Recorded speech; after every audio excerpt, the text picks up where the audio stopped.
Thank you very much. Thank you.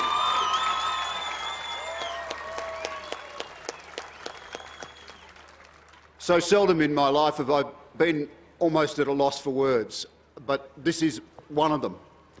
And by an extraordinary error of judgment, I chose to make my speaking notes tonight in ink.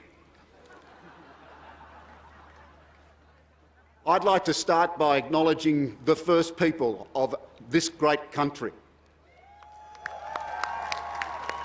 to pay my respects to their elders past and present, wherever we as Australians are all gathered.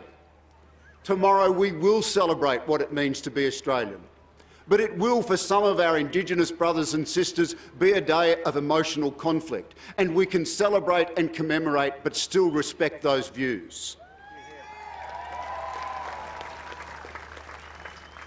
I do want to thank two families, my own, my wonderful sons Tim, Sam and Ben, my glorious wife Gail, who is the bedrock of my life and yet every day still describes the horizon that we travel to on every day.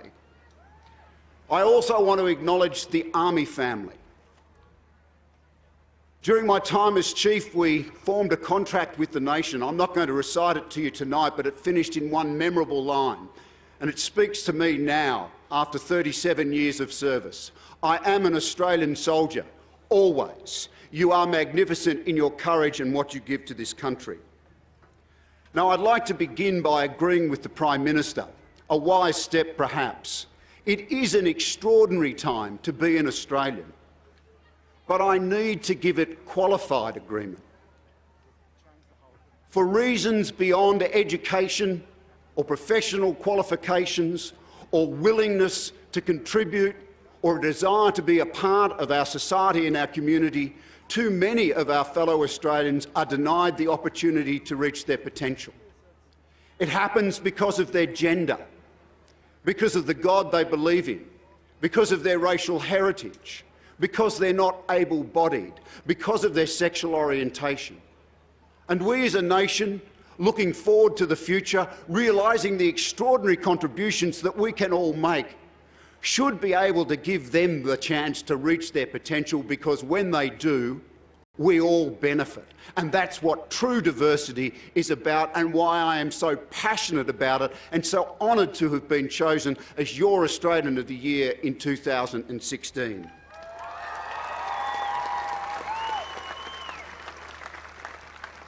And so I think it only fair to name the three areas that I would like to give my greatest support to. The first is to continue the work done by the most remarkable woman, Rosie Batty.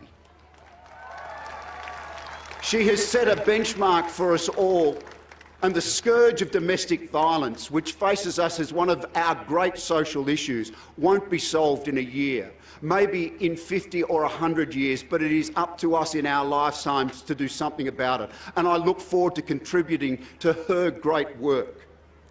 The second area is diversity. And as the chair of the Diversity Council Australia, I know what we can do when we give everyone a fair go. But in a country that prides itself on its egalitarianism, I can't explain why there is a gender pay gap in this country between men and women across all professions of 17.8%, and worse in many of the professions that we are all proud to be part of. That needs to end.